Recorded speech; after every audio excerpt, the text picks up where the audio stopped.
Hello everyone, this is Judy Mackenzie. I'm looking at I see there's a bright light behind me. Ooh, that might be getting in the way. Let me move it around. I'm looking at the bottom of my phone and there's all these really fun things that I'm tempted to play with, but I'm going to be mature and not do it so they don't have sparkles coming out of my head. But I would like to make sure, let me move this around here to make sure that you are not being blinded. Oh, the therapy cat is talking to us. Anyway, it says, congratulations, this is your 25th broadcast. Yay, 25 broadcasts.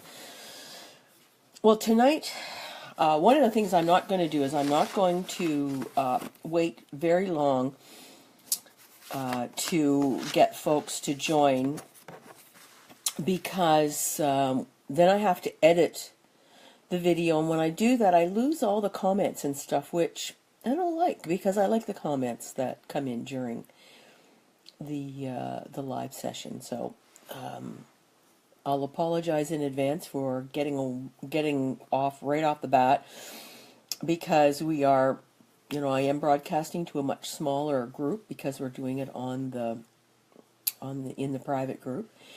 And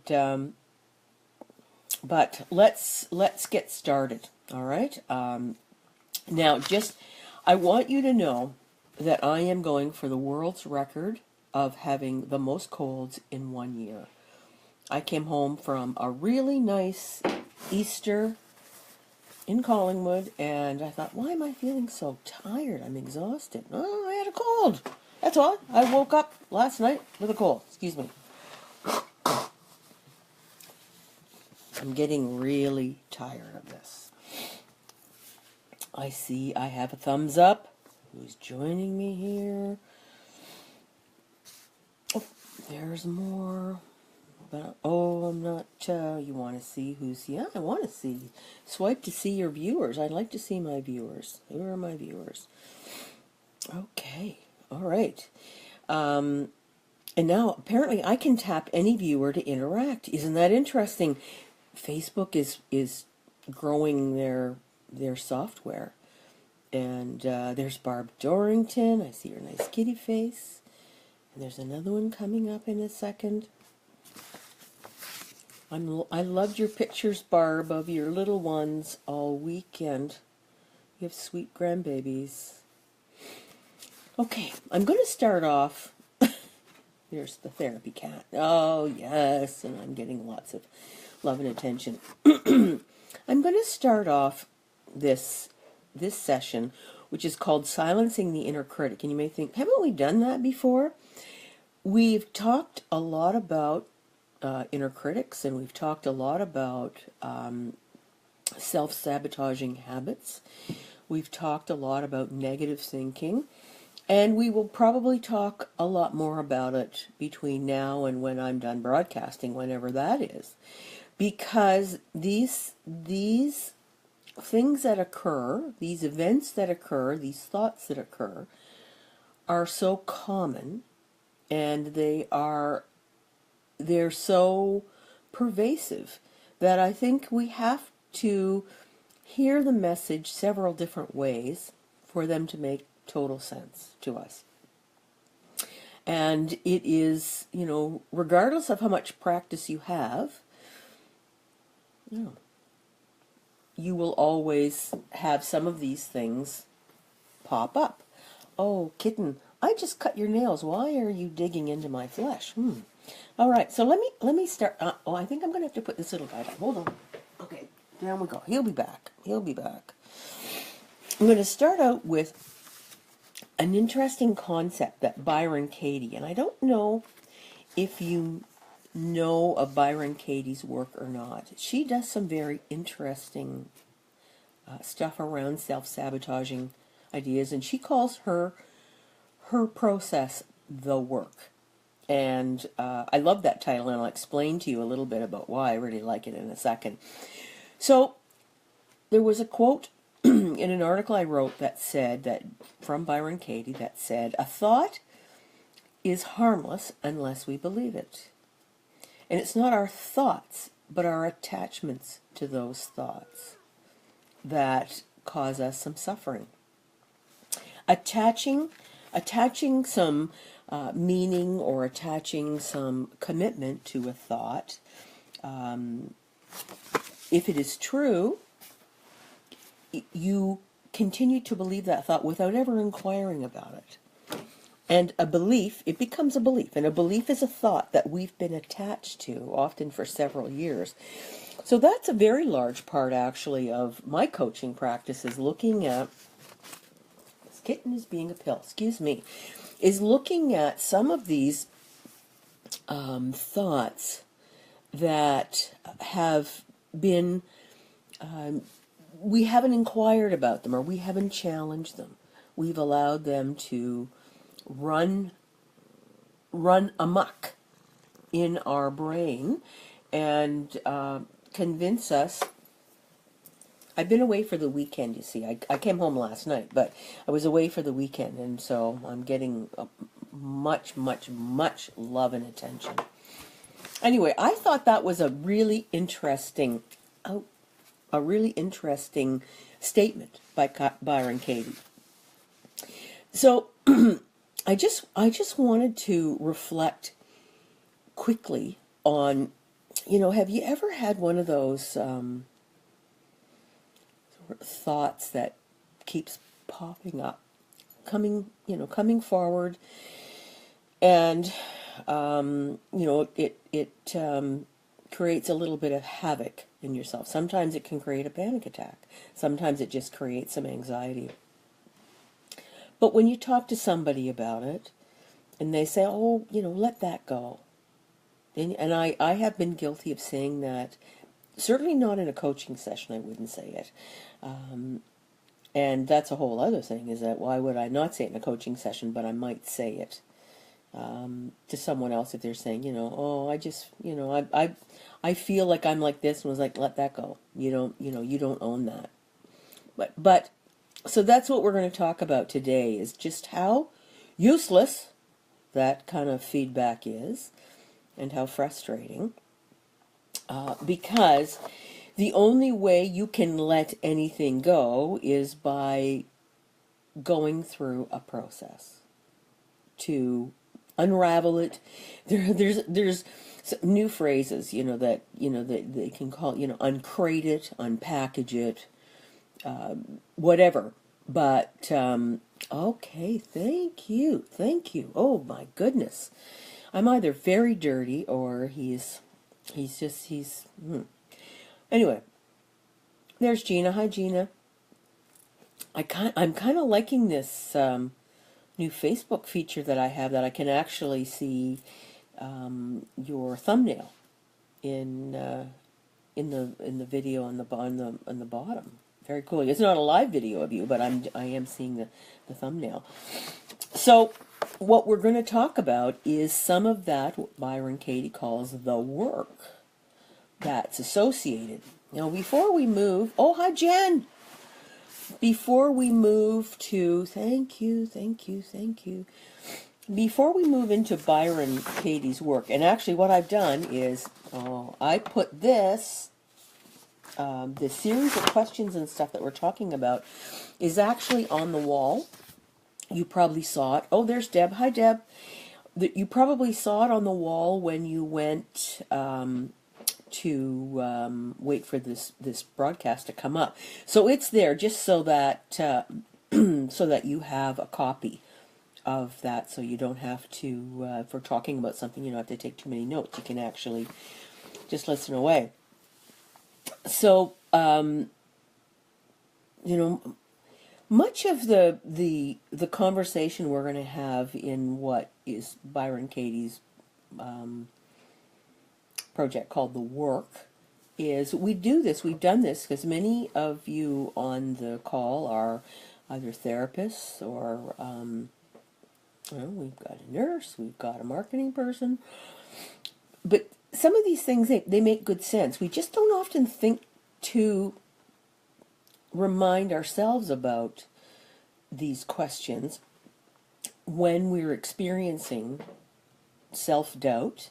And self-doubt comes, of course, from these, the critical the critical voice in our head that wants to tell us things that are very often not true. So there's two things that you can do. So when you're having one of these episodes, and for some people it's just constant, and that's who hire coaches, is to help interrupt that process. But when you have an episode, the first thing to do is to identify what it is that inner critic is saying. What is the message? Is it something like, I'm not good enough to get a promotion? I think I'm pretty good, but I don't know if I'm good enough. Or I don't have enough money to do this. Or any of the other critical thoughts that we have, and there are as many as are out there.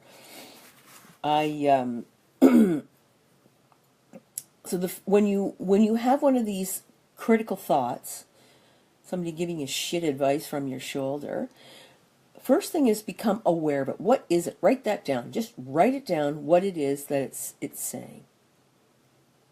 And then you can identify, we're going to go through a few steps where you can actually look to identify what's behind that, where does it come from? Because the only way you can actually dissolve it is by acknowledging it and moving forward. And creating a new message that you will implant in your brain as, from repeating that message, the same as these, the negative messages have been repeated.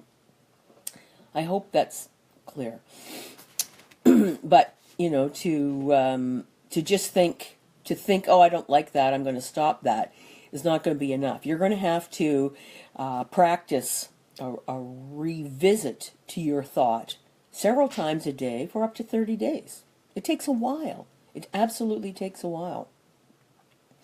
So, when you become aware of it, usually you'll start to you'll start to get very clear messages through language. So you'll hear yourself starting to complain about yourself. You'll hear yourself saying, oh, I wish I had more money, or I wish I had more skills. I wish I had, my most recent one is, I kind of wish that I had done some more work in hypnosis. And because I often thought of hypnosis as something very different than really what it is.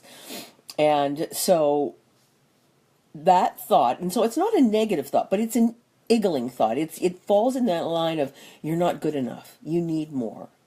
You need more skills. And I had to actually take that thought to task around, do you really need that?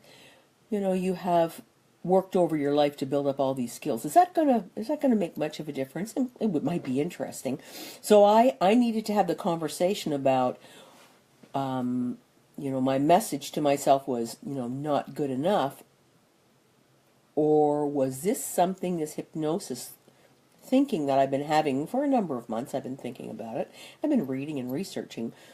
Is it just a fancy? Is it just something that would be a nice to do, rather than something that is lacking? And I had to finally, come to grips with, yeah, okay, it's something that would be nice to do, would be fun to do, and there's no reason why I can't do it. But right now I've got a ton on my plate, and I don't have the time to do it, so shut it down. So I'm not getting those messages when I think, oh boy, it would be fun to do some hypnosis classes. I'm not getting that message of not good enough. And I think that's something that plagues a lot of people. I think it plagues a lot of women, but it does plague a lot of people, that not good enough message that we like to roll around in our brains. So when you start to hear some language, some critical language of yourself, you know that you've got some, negative self-talk, some, inner critical voice, whatever you want to call it, your inner biatch, whatever. But you know that something is starting to pick up, and the first thing is think about it, become self-aware of it, and then write it down so that you can actually make some sense of it. The next thing I'll ask you to notice is to see if that feeling or that thought is hitting you. Does it hit you in your stomach? Does it hit you in your heart? Does it hit you in the back of your neck? Where do you wear any of those kinds of issues that you may have? And when you combine that with, your negative talk, your physical, where it touches, then you can start to see why, because you have to have a really good reason why you'd want to get rid of it, right? That we often think, some of our negative thoughts, that if you can't get rid of it unless you're ready to get rid of it, okay? Yeah, and I've made a note to myself is that's right. Are you willing? Because these things always take a little bit of time, and you have to be willing and prepared to do it. All right. So now I'm going to move over to the work from Byron Katie. That her work is she does really great work. I've also put a link to her latest book on my blog. Which is, the Mindset Power Academy. And I'll put a link to that on the, when we're finished tonight, I'll put the link to that. But there's a link there to a book that is most interesting. Her stuff, she's a little heavy, but she does good work. She does very good work. So, pardon me while I just have a little blow. Oh my God, these colds. Caleb and I spent the whole day outside to try to get rid of this damn thing by just fresh air.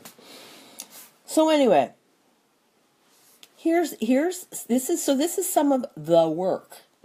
We talk about when you want to make a change, and somebody says, "Oh, it is, just let it go." Well, here's how you let it go, by going through some of these processes. One we've talked about, this is a secondary process. So I always want to give you options. Or if you're like me, I'll combine the best parts that I like of each one. But, so Byron Katie, her thing is choose a belief that you struggle with. Just one. Don't get crazy. But just something that, pops up. I'm not thin enough. I'm not pretty enough. I'm not young enough. I'm not old enough. God, how many of us, when we were really young, Deb, I'm talking to you on this one, what we were, and Barb too, that as therapists, when we were really young, you think, oh, I'll get more credibility when I'm older. And then you get older and you think, oh boy, I would like to be able to work with a certain age group, and it probably would have a bigger impact if I was younger. You just have to get rid of that shit. That it is just not helpful. We are what we are. All right, so choose one belief that you want to delve into a wee bit. Something so, an inner critic area that's bugging you, that you would like to get rid of. So the first thing you do is this belief system you have. Let's just use I'm not thin enough. We'll use that just for fun. Then you ask yourself the question, is this actually true? Thin enough for what? What is it we need to be thin for? Like what is thin? What does that look like? And really break out what it is, like get an image in your mind about what on earth are you judging yourself against? And then ask the question, is it true or not? And if it's not true, then the next step will be create a new statement. In that it might be, it'd be great if I was 5 pounds less, but I'm not. I'm all good. I'm fine. My weight is fine for who I am and what I want to be and what I'm prepared to do. I'm good. Let it go. However, if you get to a yes, this is true, then then you ask yourself the question, digging deeper, do you absolutely know that it's true? And as you're asking these questions, think about what's going on in your body. Think about what's going on in your mind. Because remember I said, just a bit earlier, is that whenever we have these critical thoughts, we get them in our body, we get them in our mind, we get them in our language, we get them all over the place. It is really important to be able to document where you're feeling these things and what it is you would like to change. Where do you want to go with this? And it's this kind of attention that is required when somebody's going to let it go. That's the only way you can do it, is by letting it go that way. The next question is, who would you be without this limiting belief? Who would you be? Would you be happier? Would you be freer? Would you be less self-conscious? Would you run around naked in the neighborhood? What would you do? What would you do? What would be different? How will your life be different if you were to lose a few pounds? What's that all about? And if it's something that you hold to be true, that you would, your clothes would fit more comfortably, you'd have more confidence, you'd have those kinds of things, are you willing to do what you need to do? Or are you just willing to abuse yourself? Because if you're not willing to do what needs to be done to accomplish what you think you need to do, then that's where it becomes torturous. That's where it becomes, hugely problematic. Does that make sense? Does that make sense? Could I see a thumbs up or hearts or anything, that if what I'm saying is resonating at all about how to manage some of these critical thoughts that we get? And I do know we have a delay in between when I speak and when you hear me. So I'll just continue on with what we are talking about. Okay.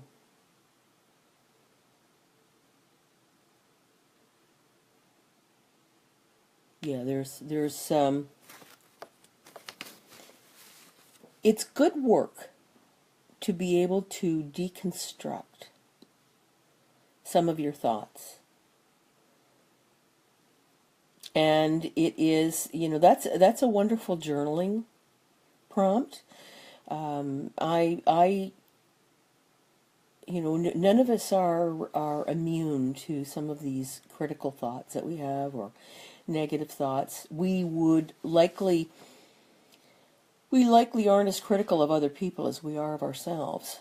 But it is important to confront these thoughts, confront the truth of them, or are they messages? And that's what we're going to be talking about next week, is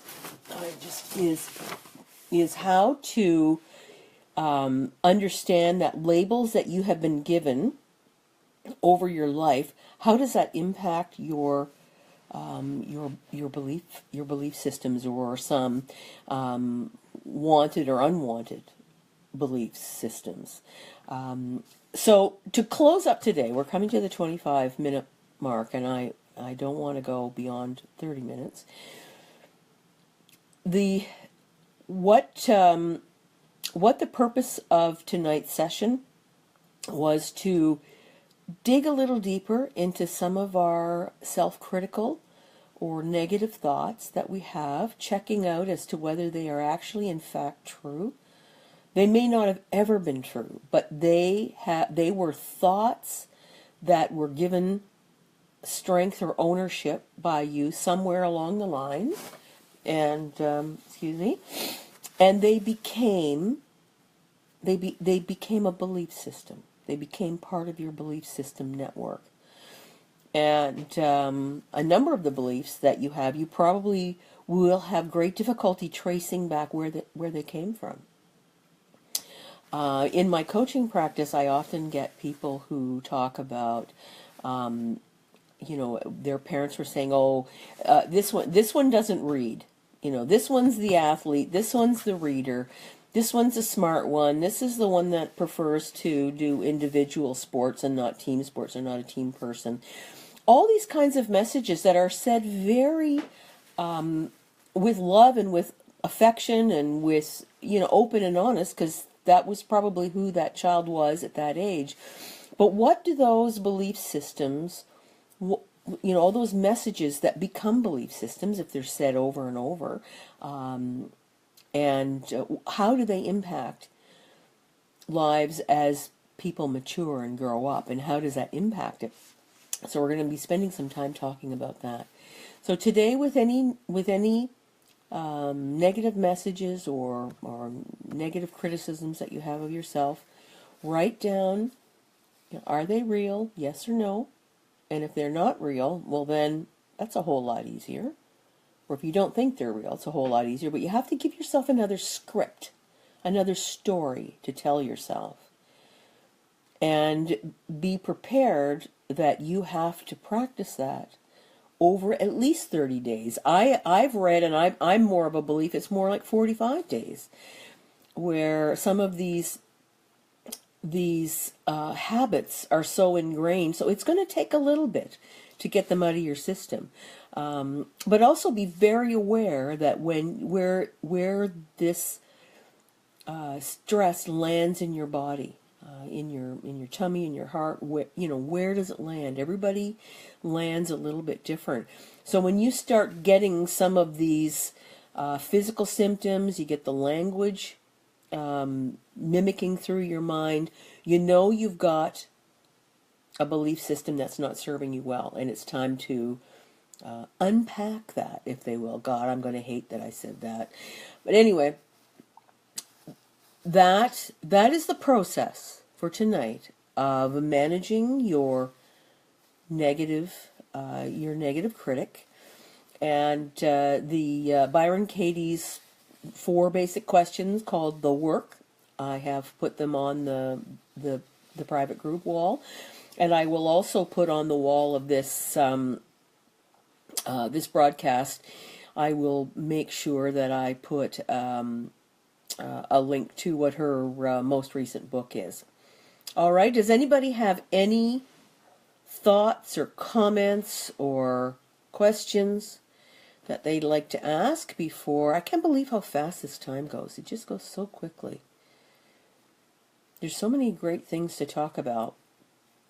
I'm just waiting for when Facebook comes to the time where they actually will allow people to interact in voice like Google, although the Google Hangouts are they're disappearing because the platform just wasn't working all that well. But if there's nothing to ask, I hope that I made this as clear as mud, and it will be up on the site, well, within minutes of when we finish. Then I will put it on the YouTube. If you're having any difficulty accessing it on Facebook, you can get it on YouTube. All right. So I think the Therapy Cat and I are going to say goodnight. And I will chat with you next Monday night. And we will be talking about messages that we have labeled and that we have taken big ownership of. Okay, everybody, have a fantastic week, and we will talk to you soon. Bye for now.